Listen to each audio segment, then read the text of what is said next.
नाज़रीन प्रोग्राम देख रहे फोर्थ पिलर हमें ज्वाइन किया मलिक अहमद डेड साहब ने, आप चेयरमैन है कायम कमेटी बराए दाखिला कौमी असम्बली की, रुकन कौमी असम्बली है।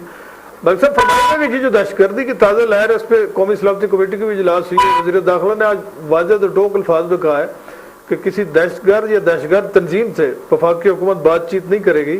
तो इसका मतलब यह है कि आगे को मुज़ाकराती अमल के इम्कानात कम नज़र आ रहे हैं। ओवरऑल आप फरमाइएगा कि क्या स्ट्रेटजी होनी चाहिए इस वक्त?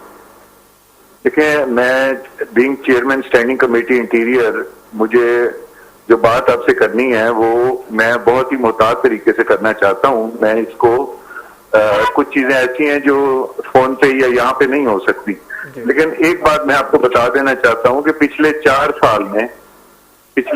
साल में जो कुछ किया गया है, मतलब इंटरनेशनली और जो भी जिस तरह भी इन इश्यूज को डील किया गया है, उन सब का अब लुबे लुबाब ये नजर आता है कि हमारा मुल्क जो है इस दहशतगर्दी की लपेट में आ चुका है और हमें थ्रेट्स भी किए जा रहे हैं।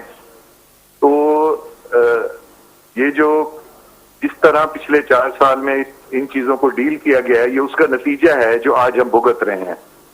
और मैं अपनी कौम को भी ये मैसेज देना चाहता हूं कि एक साजिश हुई है इस मुल्क को डिस्टेबलाइज करने के लिए, फाइनेंशियली और दहशतगर्दी के लिहाज से जो साजिश हुई है उसके रिपरकशन आज नजर आ रहे हैं।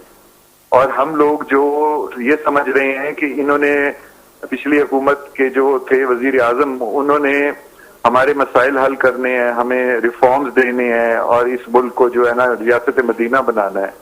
तो रियासत मदीना बनाने की बजाय आज हम दहशतगर्दी की लपेट में हैं, फाइनेंशियली हम खत्म हो चुके हैं। इस चीज को देखने की जरूरत है। और मैं ये समझता हूं कि आज जो कुछ भी हो रहा है और जिस तरह हम कह रहे हैं कि हम दहशतगर्दों से बात नहीं करेंगे, तो मेरा सवाल ये है कि पिछले दौर में दहशतगर्दों से बात किसके कहने पर की गई? और वो जो 4 साल जिन्होंने गुजारे हैं और वो कहते थे कि जी सर, जिनको कहा जाता था कि वो तालिबान के बहुत फेवरेट हैं और उन लोगों के फेवरेट हैं, आज उन्हीं के लिए, उन्हीं की वजह से ये सब कुछ हो रहा है। तो मेरे ख्याल में ऐसी बातें हैं जो मैं शायद खुल के नहीं कर सकता, लेकिन अगर समझना चाहें तो उसको समझा जा सकता है। सर ये फरमाएगा कि ये तो एक नेशनल इशू है ना कौमी सलामती का।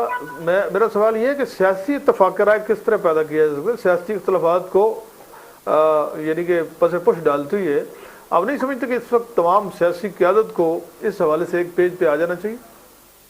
सर, पहली बात तो ये है कि वो एक पेज पर आने को तैयार ही नहीं है। इस वक्त जो उन्होंने, जैसे साइफर का उन्होंने बयानिया बनाया और बाद में पता लगा वो झूठा था, फिर उन्होंने इस वजह से मुल्क को कितना नुकसान हुआ है। उसके बाद सी पैक उन्होंने बंद कर दिया, उससे मुल्क को कितना नुकसान हुआ है।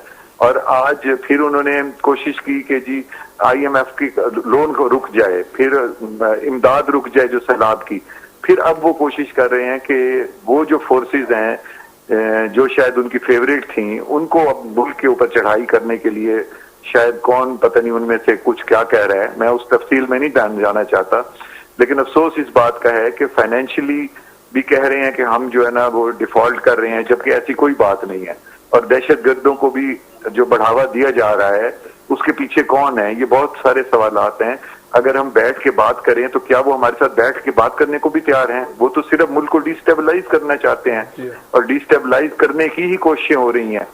कभी ये कह के कि जी धरना देना है, कभी ये कह के कि जी हम असम्बलियां तोड़ रहे हैं, और फिर आगे 2 डेट्स दे देते हैं, 3 डेट्स, 4 डेट्स।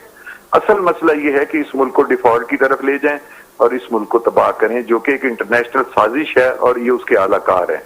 तो सर ये फरमाएगा, बी चेयरमैन इंटीरियर कमेटी, आप समझते हैं कि जो कौमी सलामती कमेटी में फैसले हुए हैं उसकी रूह के मुताबिक उन पर अमल दरामद होता आपको दिखाई नजर आ रहा है? क्योंकि माजी में नेशनल एक्शन प्लान बना लेकिन उस पर उसकी बहुत सारी शिकों में अमल दरामद नहीं हुआ। तो डू यू थिंक कि अब कोई अमल दरामद हो पाएगा?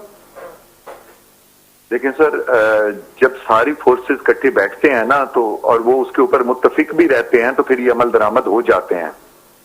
जब हमारे अपने अंदर कुछ ऐसे लोग हों जो इदारों के खिलाफ हों, जो हमारी फौज के खिलाफ हों और लोगों को भड़का रहे हों फौज के खिलाफ, तो क्या वो ये इस पे अमल दरामद होने देंगे?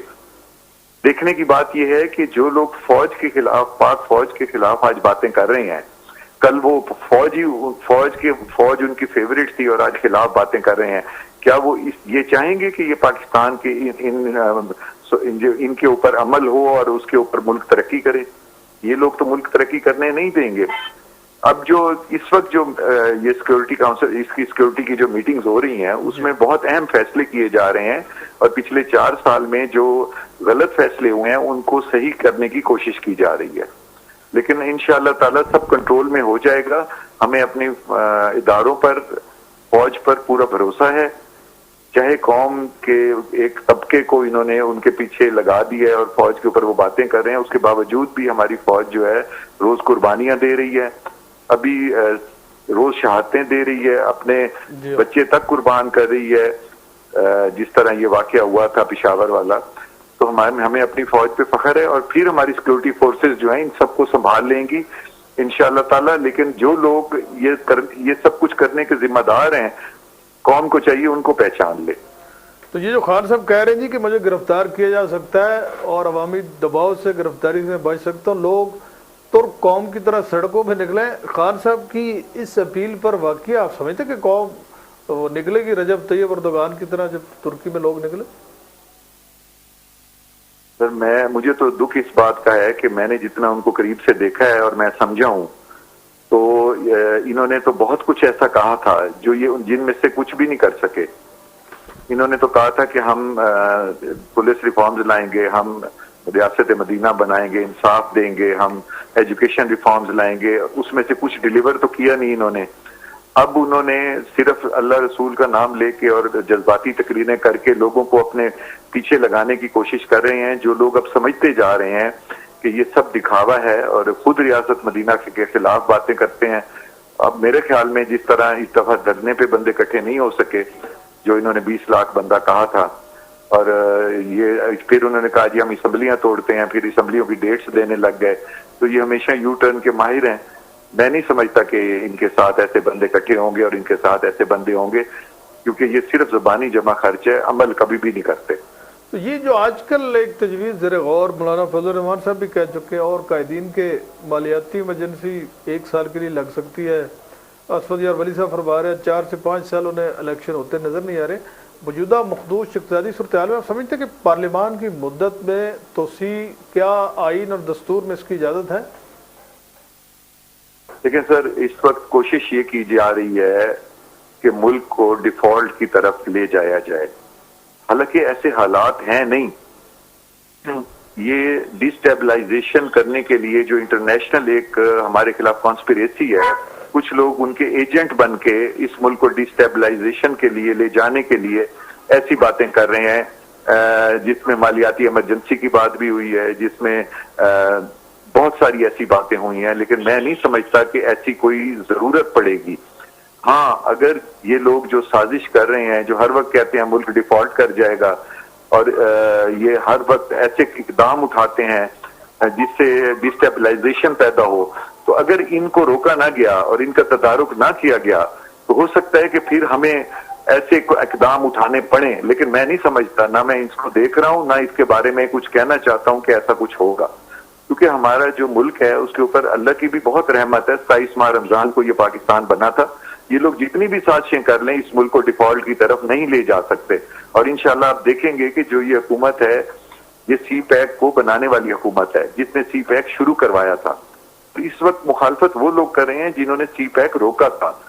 سی پیک کو ہم کہتے ہیں کہ وہ ہمارا فیوچر تھا، اور سی پیک سے ہم IMF کے قرضے بھی ختم ہو جاتے۔ آج جو حکومت اس وقت ان لوگوں کے ہاتھ حکومت ہے جنہوں نے سی پیک شروع کرایا تھا، تو ہمیں یہ پوری امید ہے کہ یہ فائنینس کو بھی کنٹرول کر لیں گے، کیونکہ فائنینس کو کنٹرول کرنا کھلاڑیوں کا کام نہیں ہے، فائنینس کے لوگوں کا کام ہے۔ یہ فائنینس کو بھی کنٹرول کر لیں گے، یہ ہمیں ڈیفالٹ ہونے سے بھی انشاءاللہ ہم بچ جائیں گے، اور یہ ملک ترقی کی راہ پر چل پڑے گا۔ بہت بہت شکریہ جناب ملک صاحب کہ آپ نے ٹائم نکالا۔ Thank you.